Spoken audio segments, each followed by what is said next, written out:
creating lightning in Blender. And yeah, let's go to Blender. We're not deleting the default cube. What we essentially want to do is create like one strip of lightning bolt, and that's just going to be a rectangle. What is a rectangle in 3D code? I need someone to just tell me that, because I can't call it a square. Or sorry, I can't call it a cube. A rectangular cube. Yes.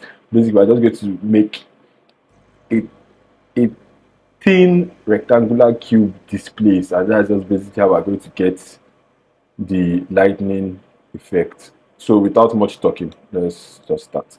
Go into edit mode, select the whole cube, let's move it up GZ and scale it along the Z axis to make it long.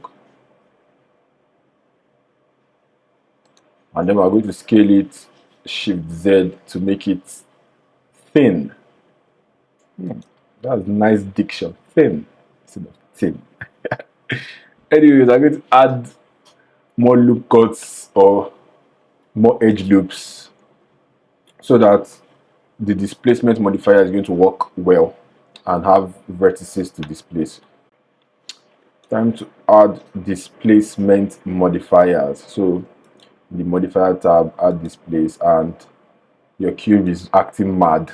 That's because you need to add a texture for it to displace too. So under here, this your add a new texture, just press new, and then where you can essentially affect the displacement texture is right down here in your texture properties. So we're going to change the type to clouds because this is what best suits, what best looks nice in displacement.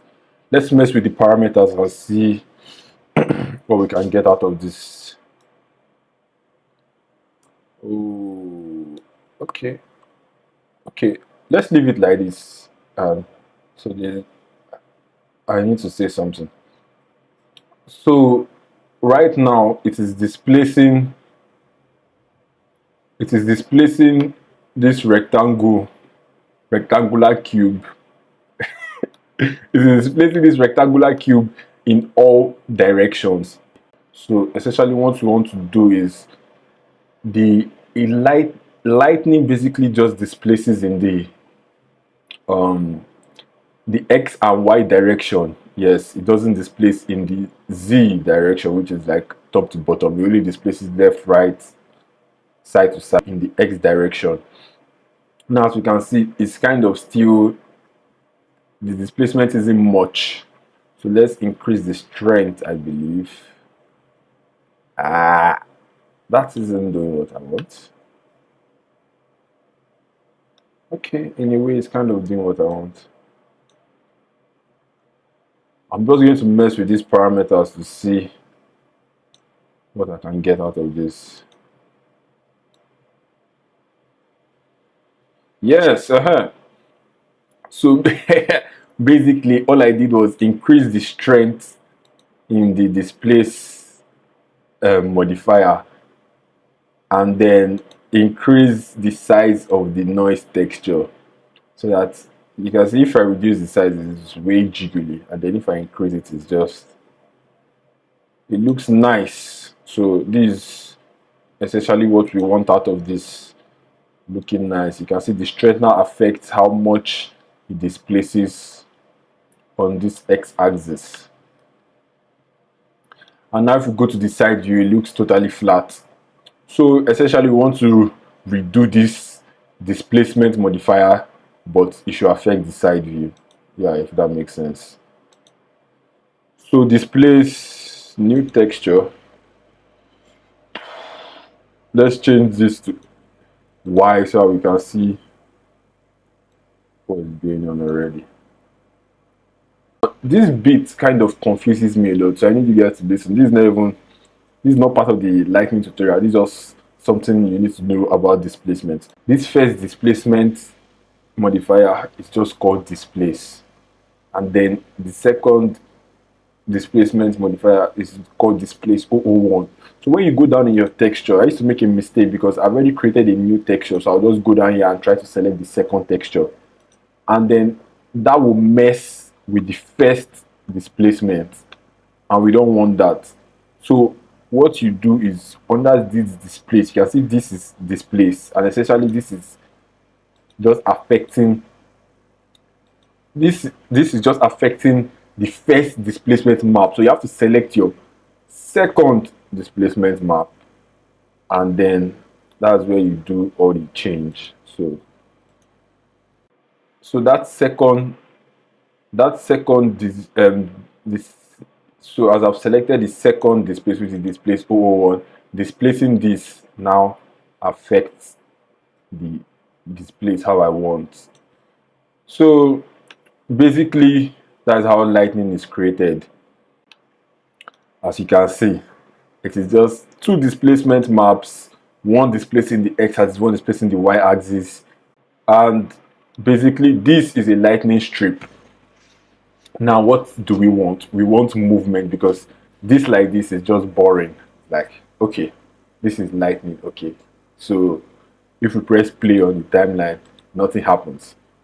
Now time to add movement, and we're going to do this with an empty. So just shift A and create an empty. To make the empty control the displacement map, because essentially how we're going to create movement is we're going to animate the empty to control the displacement. So all the movement is just going to happen in the displacement. So let's do that. To make that happen, we're going to change in the displacement modifier, we're going to change the coordinates to object, and then we're going to select this empty. Now I want you guys to watch this, because if I move the empty up, you can see it's going up. If I move it to the side, it's kind of going to the side. So why am I telling you this? I'm telling you this because lightning goes down. So if I move it down, you can see it's kind of like having this downward movement, and that is just all we want. We want it to move down. So I'm going to add a keyframe here. I'm going to go forward in time, GZ, so that it moves down. And I'm going to add another keyframe. Then to make this movement continuous till eternity, Shift E. Yes, that's just by hitting Shift E and then linear extrapolation, and that just simply means that this move is just going to keep moving down. It's going to be extrapolated linearly, and it's just going to keep moving down till eternity. And basically what we can do with this is adjust this end keyframe to kind of adjust the speed of how the lightning is moving. So you can kind of adjust the speed. You can make it very fast or very slow. So this is kind of looking nice. Okay, it's moving too slow. Lightning will basically move faster than that.